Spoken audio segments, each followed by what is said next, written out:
पूज्य गुरु जी डॉक्टर प्रतिभा श्री महाराज साहब का आज बहुत सुंदर विषय रखा है मेडिटेशन, ध्यान के ऊपर वे अपना उद्बोधन प्रस्तुत करेंगे। आप सभी ध्यान से श्रवण करेंगे। रागद्वेष विजेतारं ज्ञातारं विश्ववस्तुनः शक्रपूज्यं गिरामीशं तीर्थेशं स्मृतिमानये तीर्थेशं स्मृतिमानये।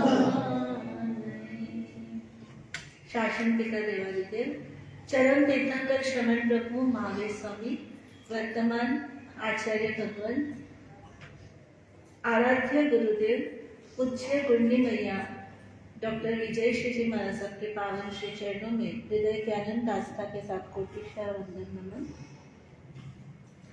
उपस्थित धर्म श्रद्धालु श्रावक श्राविकाओं माताओं एवं बहनों, आज का विषय रखा है meditation is the door to peace and happiness. ध्यान सुख शांति का द्वार है। ध्यान को लेकर के बहुत सारी भ्रांतियां फैली रहती है। अनेक तरह की ध्यान पद्धतियां विकसित हुई है। इसके मूल में हम देखते हैं तो पाते हैं कि ध्यान जिसका परिभाषा अलग अलग ढंग से अलग अलग लोगों ने की है। तत्वार्थ सूत्र में उमा स्वाति जी ने ध्यान के लिए एकाग्र चित्तस्य निरोधः ध्यान कहा है, यानी जहाँ पर चित्त की चंचलता समाप्त होकर के कंसंट्रेशन पर टिक जाती है, यानी एक चीज के ऊपर कंसंट्रेट हो जाती है, तो उसको उन्होंने कहा इसका मीनिंग है, ध्यान का यह अर्थ है, ऐसा कहा है। तो मेडिटेशन जो शब्द है वो मेडिटेटम जो लैटिन वर्ड है उससे बना। मेडिटेटम जो वर्ड है उसका मीनिंग होता है चिंतन करना। और कई पद्धतियां भारत के अंदर प्रारंभ से ही चल रही, जैसे योगिक हठ योगी परंपराओं में भी ध्यान होता है, जो नाथ परंपराएं होते हैं, मच्छंदर नाथ इत्यादि। तो इनके अंदर भी ध्यान पद्धतियां चली थी, क्योंकि योगा का एक पांचवा जो बेस है, वो पांचवा सूत्र जो है वो ध्यान ही होता है। योगिक क्रियाएं जितनी भी कराई जाती है, इसी तरह से ओशो की जो पद्धति है ध्यान की, वो भी कुछ कुछ यौगिक पद्धति से ही मिलती जुलती है। वे भी पूरे फिजिकल बॉडी को पहले अच्छी तरह से थका देते हैं, उसको टायर्ड कर देते हैं और फिर उसके बाद मेडिटेशन शुरू करते हैं। इसी तरह से यौगिक क्रियाएं होती है, योगा के अंदर भी पहले वार्म अप कराते हैं, वार्म अप एक्सरसाइजेस होती है, उसके बाद फिर हार्ड एक्सरसाइजेस होती है, फिर वापस क्या होती है अंतिम चरण में योग निद्रा करके लास्ट होता है। तो वो मेडिटेशन का लास्ट चरण होता है और उसमें पूरे बॉडी को क्या करना है, रिलैक्स कर देना है। एक एक बॉडी पार्ट को देख करके रिलैक्स करते जाना और उसमें अपने ध्यान को, मन को उसमें टिकाए रखना पूरे में। तो इस तरह से ध्यान पद्धतियां कई तरह की विकसित हुई है। उन सभी की सभी ध्यान पद्धतियों में, चाहे वो मुद्रा ज्ञान हो, मुद्रा विज्ञान जिसमें अनेक मुद्राएं कराई जाती है ना, ज्ञान मुद्रा, ध्यान मुद्रा, अपान मुद्रा, वायु मुद्रा, ऐसे अनेक तरह की मुद्राओं का भी प्रयोग किया जाता है ध्यान के अंदर। लेकिन अपने जब हम इन सभी ध्यान पद्धतियों को, जैसे विपश्यना पद्धति है, विपश्यना पद्धति में क्या है, श्वास प्रेक्षा और शरीर प्रेक्षा, पूरे शरीर के अंदर जो भी सेंसिटिविटी होती है यानी शरीर के अंदर जो भी ये उथल पुथल या तरंगे होती है मन से लेकर के शरीर में, वचन में, तो उन सभी को क्या किया जाता है, अवलोकन किया जाता है, उसको देखा जाता है। तो इस तरह से विपश्यना पद्धति में शारीरिक अवलंबन और श्वास का अवलंबन किया जाता है। इसी तरह से आज प्रेक्षाध्यान का एक प्रयोग होगा, उसके अंदर अधिकतर प्रेक्षाध्यान के अंदर कलर्स के साथ में पदों को जोड़ करके और हर बॉडी के चक्रास के ऊपर मेडिटेशन करवाते हैं। चाहे कोई भी ध्यान पद्धतियां हो, लेकिन जब हम भगवान महावीर की ध्यान पद्धति को देखते हैं, ध्यान शतक नाम का आचार्य शुभचंद्र का ग्रंथ है, तो उनके अंदर भी ध्यान की जो पद्धति बताई है, इसी तरह से हमारे श्वेतांबर अनेक आचार्य हेमचंद्र का योग शास्त्र है, आचार्य हरिभद्र सूरि का योग विमशिका योग दृष्टि समुच्चय ग्रंथ है, जिसके अंदर 8 योग दृष्टियों के अंदर हर विजन के जो व्यक्ति होते हैं, पर्सन्स होते हैं, और उनके जो पर्सनालिटीज की स्पेशलिटीज होती है, उनकी विशेषताएं होती है, उन सबको लेकर के फिर वो सम्यक दर्शन से लेकर के मुक्ति मार्ग तक की जो अवस्थाएं है, उसके सब दृष्टियों के अंदर क्या किया, विभाजित कर दिया है।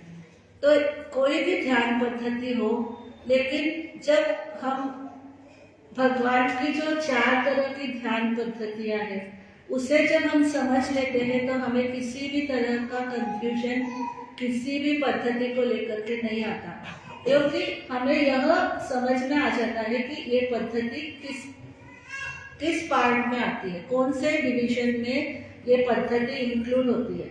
तो हम सीधा उसको क्या कर देते हैं, जब हमें पता है 2+2 4 होता है, जब हमको ये फॉर्मूला मालूम है कि 2+2 4 होता है, अगर कोई 5 कहेगा तो भी हम नहीं मानेंगे, क्योंकि हमको फॉर्मूला पक्का हो गया कि 2+2 तो 4 ही होते हैं, है ना। इसी तरह से जब हमें पता चल जाता है कि ये ध्यान की पद्धतियां हो सकती है, चाहे वो किसी भी नाम से हो, चाहे वो किसी भी सुदर्शन क्रिया के नाम से हो, SSY का है, RSS का है, किसी भी ध्यान में क्रिस्टल थेरेपी लो, दुनिया भर का आजकल पिरामिड थेरेपी है, बहुत सारी थेरेपीज है, लेकिन उन थेरेपीज को हम समझे, कैसे समझे, तो भगवान की जो 4 ध्यान पद्धतियां है उसको समझ लेने के बाद बहुत इजी हो जाता है, बहुत आराम से हमको कोई कंफ्यूजन नहीं होता। तो उसमें सबसे पहला जो ध्यान की पद्धति है, उसका नाम है पदस्थ ध्यान। पदस्थ पद का अर्थ होता है जिसके अंदर ग्रामर के अनुसार लिंग, वचन, कारक, पुरुष, जेंडर, नाउन या मीनिंगफुल जो वर्ड होता है उसको क्या बोलते हैं, पद कहते हैं। तो ऐसे पदस्थ कहते हैं। ध्यान की फर्स्ट पद्धति बताई कि जो बिगिनर्स है, साधक जो अभी ध्यान में कभी प्रवेश किया ही नहीं है, ऐसे साधकों को अगर ध्यान में प्रवेश करना हो तो उसको क्या करना चाहिए, पदस्थ ध्यान करना चाहिए। क्योंकि सभी के धर्मों में अपने अपने मंत्र होते हैं, और उन मंत्रों के अंदर जो वर्ड है वो बहुत शक्तिशाली होते हैं, क्योंकि वो जो ज्ञानी अनुभवी महापुरुषों ने उसको बनाया है, उसको सेट किया है, और वो प्योर सोल्स के बारे में वर्णन करता है, या कोई भी प्योरिटी जो यूनिवर्स की होती है उसके अंदर वो सेट की हुई होती है, वैसा उसका बनाया हुआ होता है रिदम। तो फिर वो अगर हम करते हैं तब हम ध्यान में पहुंच जाते हैं।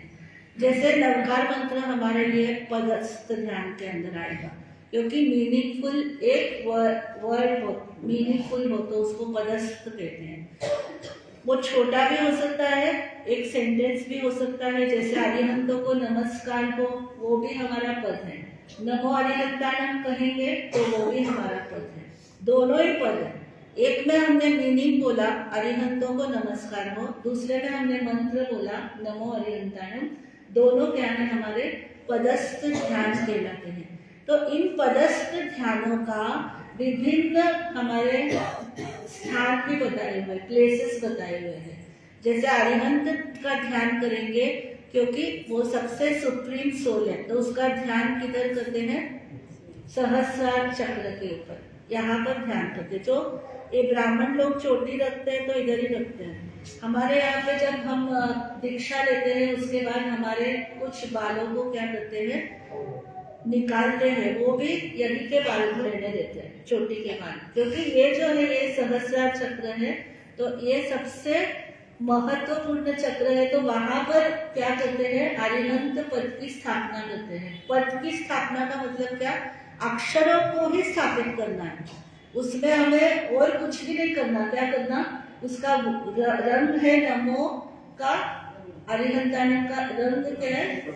सफेद रंग। तो सफेद रंग के अंदर ही उसको पूरे को क्या करना है? हमारे बॉडी मस्तक को कवर करना है और पूरे बॉडी को भी कवर कर लेना है। तो वो क्या हो जाएगा? वो पदस्थ ध्यान कहते हैं उसको। इसी तरह से नमो सिद्धांत का ध्यान, जब स्वस्तिक नवकार का ध्यान कराया था तो आपको आधारित का रेट कराया था। तो सिद्ध का ध्यान किधर किया जाता है? आज्ञा चक्र के ऊपर, क्योंकि ये स्थान कहते हैं ना शिव जी के 3 नेत्र होते हैं। जिस दिन तीसरा नेत्र खुल जाएगा क्या कहते हैं? कि उस दिन प्रलय हो जाएगा। हमारे यहाँ पर आदिनाथ भगवान ने हमें ये ध्यान पद्धति दी है।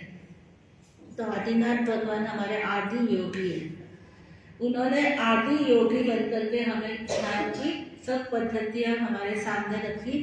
तो एक एक सिद्धाणम का ध्यान आज्ञा चक्र के ऊपर, सिद्धों को नमस्कार हम बोल देते हैं साथ में, तो हमारा ध्यान उसके साथ में क्या होता है? जुड़ जाता है। इसी तरह से नमो आयर्यणम का ध्यान विशुद्धि चक्र के ऊपर, कंठ के ऊपर येलो कलर का रंग है नमो आयर्यणम का, तो यहाँ करते हैं। नमो वज्रायणम का हार्ट चक्र के ऊपर करते हैं लेफ्ट साइड में। और नमो लोहे सवसावनम का इतना अच्छा किया हुआ है कि नाभि से लेकर के राइट पांव के अंगूठे तक का पूरा हिस्से को हमें क्या करना है? कवर हो जाता है। तो ऐसे सिर से लेकर पैर तक हमारे पूरा जो बॉडी है उसमें क्या होती है? कवर हो जाती है। लेकिन उसमें पदस्थ को मुख्यता दिया है। किसको? जो पद हम बोलेंगे उसको हमने क्या किया? इम्पोर्टेंस दिया। बाकी चीजों में हम नहीं जाते हैं। वही पदों को हम अलग अलग कल्पनाओं से भी क्या करते हैं? इमेजिनेशन से स्थापित करते हैं, अलग अलग तरह से स्थापित करते हैं। जैसे योग शास्त्र में आचार्य हेमचंद्र ने कमल के ऊपर स्थापित करने के लिए कहा है कि नाभि के ऊपर, सोलार प्लेक्सस के ऊपर क्या करो? एक कमल का निर्माण करो, इमेजिनेशन, मेंटल इमेजिनेशन से। और उस कमल के ऊपर क्या करो?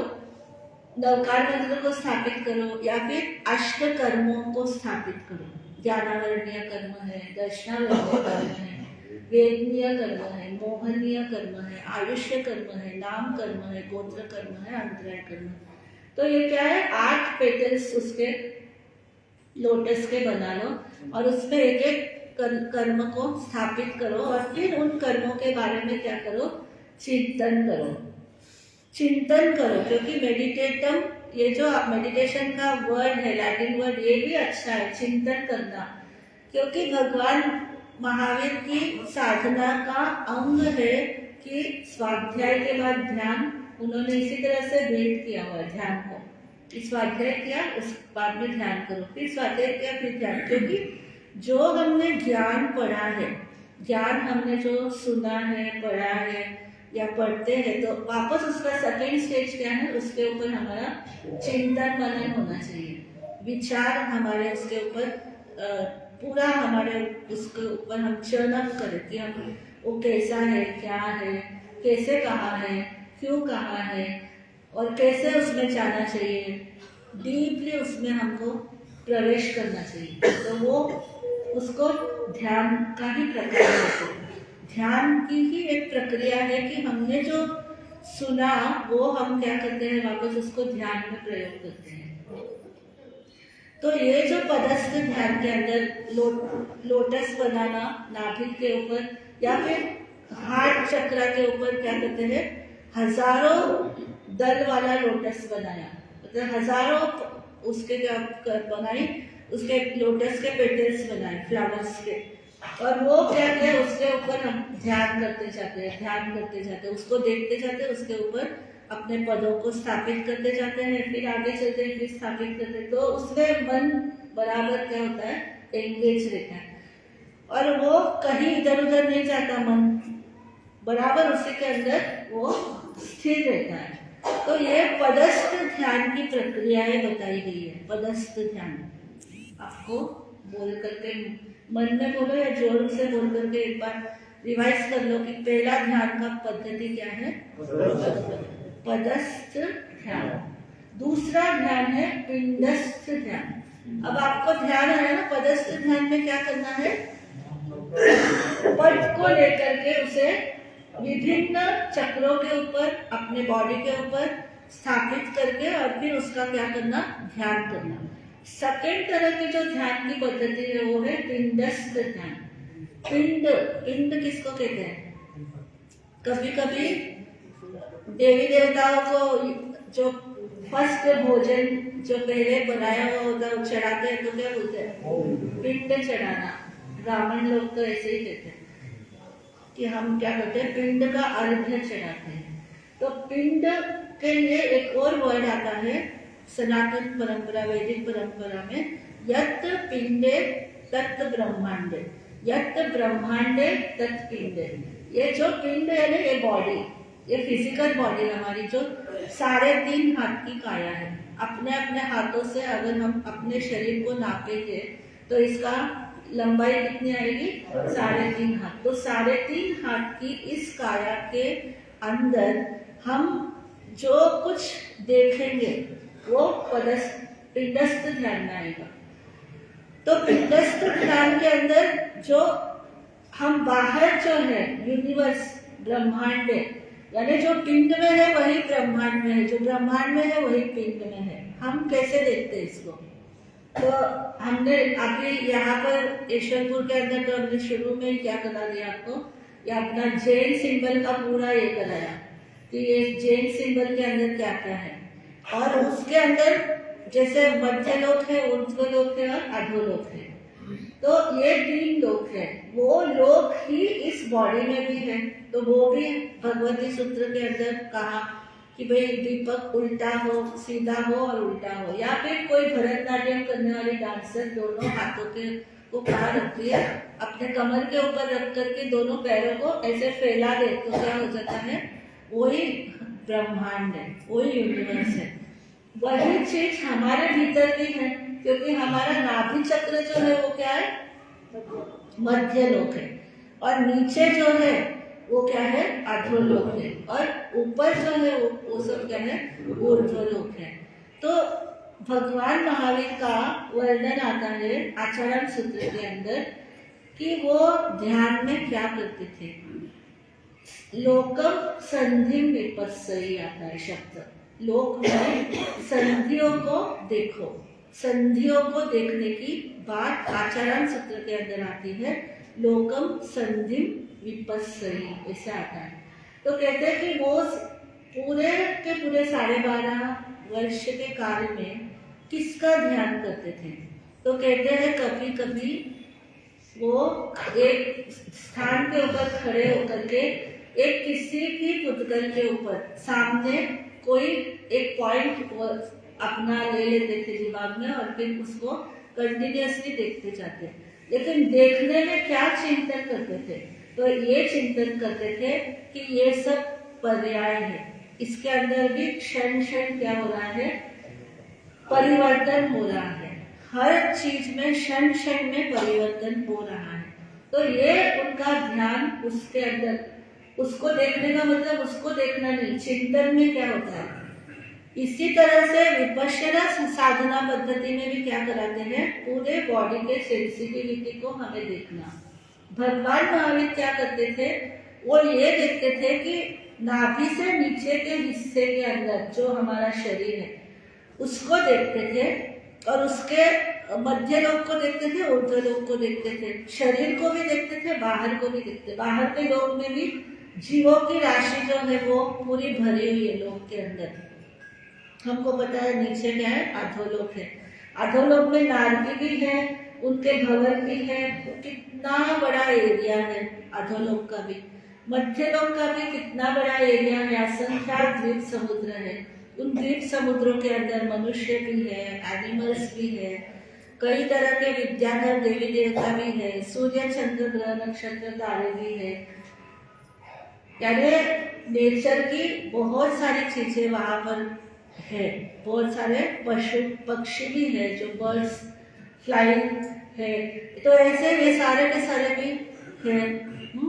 ये चहचहाती की चिड़िया बहती हुई हवाएं, ये चहचहाती चिड़िया बहती हुई हवाएं, फूलों की गर्म छाया आकाश और फिजाएं, सब पूछते हैं मुझसे, सब पूछते हैं मुझसे, तू कौन है, तू कौन, तू कौन है, तू कौन, तू कौन है, तू कौन।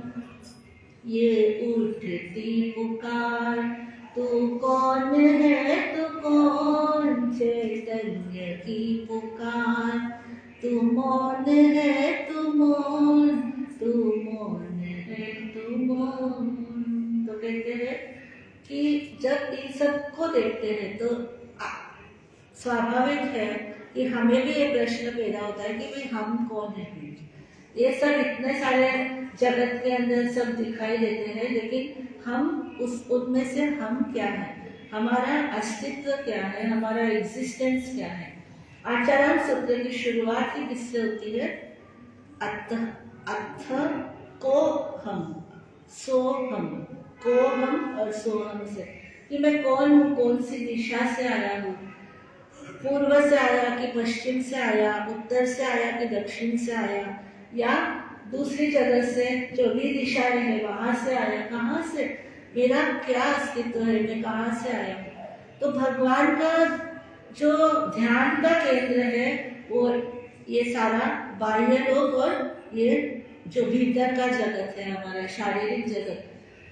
तो कभी वो बाहर के लोक को देखते हैं, ऊर्ध्व लोक को देखते हैं, वहां पर देवताओं के निवास को देखते हैं, देवताओं के भोगों को देखते हैं, और कभी सिद्धों के भी भोगों सुखों को अनुभव करने का प्रयत्न करते हैं। छद्मस्त काल में है, अभी तक केवल ज्ञान नहीं हुआ भगवान को, तब तक वो क्या करते हैं, इसी में एंगेज रहते हैं।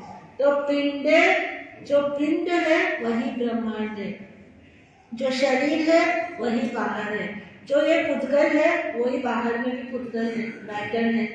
तो इस तरह से क्या करते हैं, प्रतिक्षण उसमें एंगेज रहना, उससे बाहर जाना ही नहीं, प्रतिक्षण उसी में घूमते रहना, उसी में मस्त रहना। तो इस तरह से क्या करते थे, संधि यानी हमारे जो बॉडी के जॉइंट्स होते हैं, हमारे बॉडी के सभी जॉइंट्स होते हैं। आपने देखा मंदिर के अंदर जब पूजा की जाती है तो क्या करते हैं, चरणों के 2 स्थानों को लगाया जाता है चंदन केसर, और उसके बाद में फिर घुटनों को लगाया जाता है। ये चेतना केंद्र माने जाते हैं, ये संधि है, जॉइंट्स है। तो हर संधि के साथ में हमारा ये शरीर जुड़ा हुआ है, स्नायुओं के साथ, हड्डियों के साथ ये स्ट्रक्चर बना हुआ है। तो ये जो नी है, फिर उसके बाद थाइस पे जाते हैं, फिर नाभि को क्या कहते हैं, बिंदी लगाते हैं, फिर भुजाओं को लगाते हैं, कंधों को लगाते हैं, मस्तक को लगाते हैं। तो ये सब साइंस है। ये हमारे चेतना केंद्र कहते हैं, इसको चैतन्य केंद्र कहलाते हैं। ये संधि है, ये जॉइंट्स है, यानी एक से दूसरे को सपोर्ट है, दूसरे से तीसरे को सपोर्ट है। तो इस तरह से ये भी ध्यान की एक क्या है, शरीर के ध्यान की एक पद्धति है, मेथड है कि इन संधियों को देखते जाओ, इन संधियों को देखो, इसी से ये क्या है, जुड़ा हुआ है। इसी तरह से कोई भी संसार के अंदर बना हुआ चीज दिखाई देती है तो वो कई चीजों को कंबाइन करके, आत्म प्रदेशों को, कई परमाणुओं को, कई एटम्स को क्या करती है, अपने अंदर लेती है, पार्टिकल्स को अपने अंदर लेती है, बहुत सारे मिलते हैं तब जाके एक चीज हमको सामने नजर आती है। तो इस तरह से वो अणु परमाणु उनके जो समूह है, ग्रुप है, जिसको स्कंद कहते हैं, कि जिसको टुकड़े होते हैं उसको देश कहते हैं, उनके भी टुकड़े हो जाते हैं। तो बूंदी के लड्डुओं में से बूंदी को देखने की तरह हर वस्तु के अंदर उसकी पर्यायों को, उसके अणु को, उसके परमाणु को, उसको सूक्ष्मता से, माइन्यूट से देखते जाना, ये है पिंडस्थ ध्यान। कौन सा है? पिंडस्थ ध्यान, यानी पिंड का, ब्रह्मांड का, इनका ध्यान वो घंटों घंटों तक, कई बार महीनों महीनों तक भगवान क्या करते थे, इसी में लीन रहते थे। उनके पास तो सोचने के लिए बहुत कुछ है। अपने यहाँ पे आर्त ध्यान, रौद्र ध्यान, धर्म ध्यान, शुक्ल ध्यान, 4 तरह की ध्यान बताए हैं कि 2 अशुभ ध्यान है। आर्त ध्यान और रौद्र ध्यान संसार और पदार्थों से कनेक्टेड है, इसलिए वो हमारे लिए कभी भी शांति देने वाले नहीं है। लेकिन धर्म ध्यान और शुक्ल ध्यान क्या करता है? हमें सुख देता है, शांति देता है, क्योंकि वो वस्तु के रियल स्वभाव को देखता है।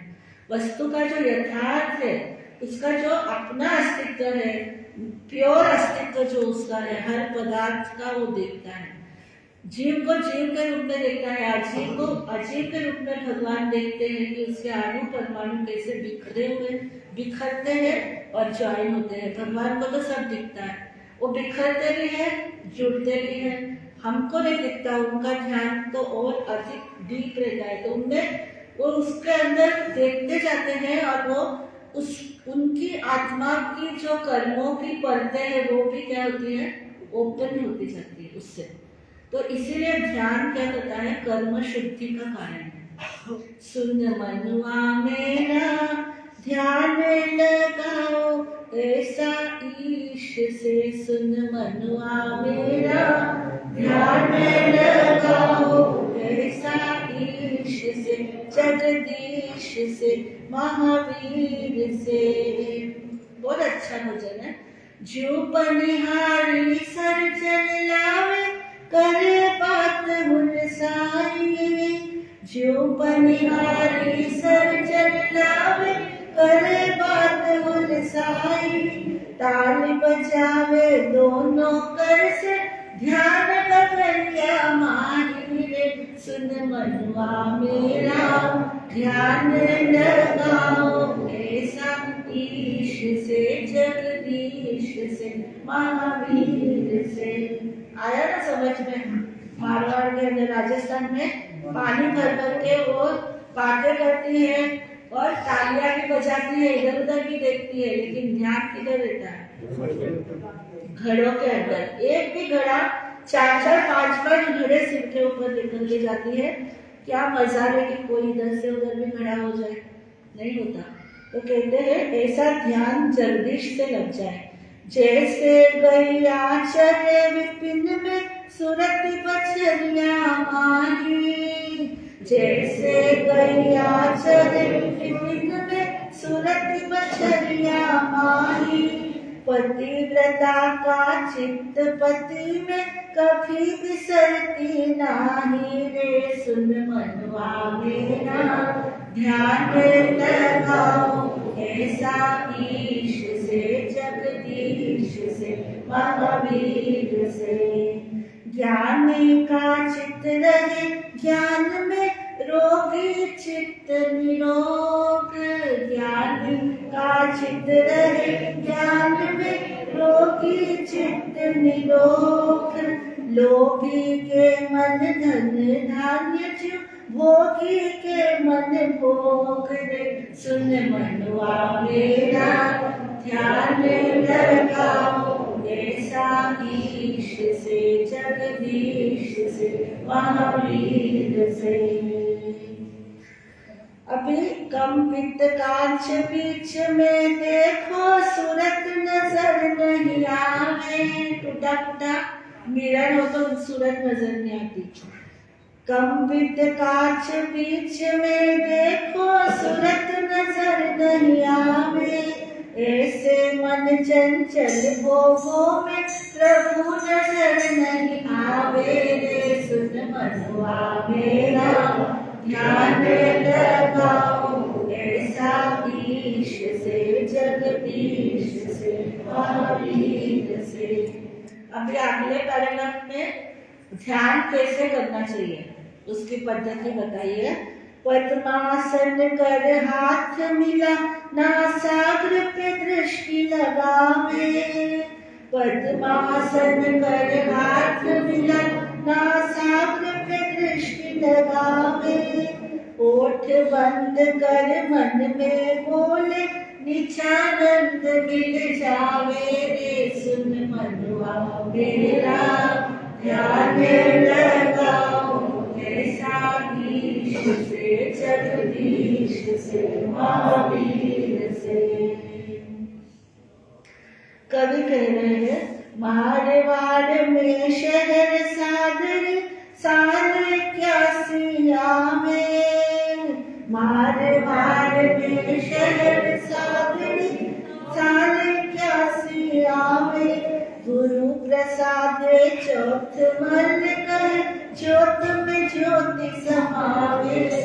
सुन मनुआ मेरा ध्यान लगाओ, ऐसा ईश से जगदीश से महावीर से। सुन मनुआ मेरा ध्यान लगाओ, ऐसा ईश से जगदीश से महावीर। तो कहते हैं कि पद्मासन लगाओ या सुखासन लगाओ ध्यान के अंदर। दोनों हाथों को डिसिप्लिन में रखो, या तो घुटने पे रखो या फिर कौशक मुद्रा के अंदर भगवान की प्रतिमा को कभी देखा ही है आप लोगों ने। और नासाग्र पे दृष्टि, नासाग्र यानी हमारे जो tip of the nose, nostrils के ऊपर क्या करना चाहिए, ध्यान केंद्रित करके। और फिर उसका अंदर में फिर भगवान का स्मरण, आत्मा का स्मरण, परमात्मा का स्मरण। इस तरह से ध्यान की ये क्या है, विधि होती है, जिसमें हम ये भी कहते हैं कौशक से पहले दशसूत्री के पाठ में तांग कायम ठायनम मोनेनम झानम क्या कहते हैं, जब तक कौशक रहेगा मैं काया को ठानेनम यानी एक स्थान के ऊपर स्थिर रखूंगा। मोनेनम यानी वचन की प्रयोग नहीं करूंगा, वचन का भी मौन रखूंगा। मोनेनम झानेनम, और फिर मैं क्या करूंगा, ध्यान में अवस्थित रहूंगा। जब तक नमो नेत्रायण बोल करके कौशल नहीं मारता हो तब तक क्या करूंगा, ध्यान में स्थित रहूंगा। सिर्फ शारीरिक जो भी बाधाएं आती है उसका आधार है कि श्वास ऊपर छूटता है, नीचे छूटता है, कभी उबासी आती है, कभी डकार आ जाए, कभी गैस पास हो जाए, कभी चक्कर आ जाए, कभी पित्त के कारण से मूर्छा आ जाए, पित्त आ जाए। फिर मैं ध्यान अगर मेरा खुलना पड़ता है या खुल जाता है तो उसका छूट रख करके बाकी सब चीजों का मैं त्याग करता हूँ। इस तरह से ये हमारी ध्यान की क्या है, पद्धति है। अभी हमने 2 ही प्रकार के ध्यानों के बारे में बताना है, और 2 प्रकार के ध्यान तो अभी रह गए हैं जो हम फिर समय आने पर नेक्स्ट रविवार को कंटिन्यू करेंगे, नेक्स्ट संडे को रखेंगे। वो जो 2 ध्यान है वो भी हमारे लिए बहुत ही अच्छे ध्यान है, जिसमें हम कंफ्यूज नहीं होते। सबसे बड़ी बात तो क्या है कि कई पद्धतियों को देख करके कंफ्यूजन हो जाता है, तो कंफ्यूजन नहीं होता है। जब भगवान ने हमको सीधा सीधा रास्ता बताया है तो हम क्यों इधर उधर कंफ्यूजन में पड़े। आज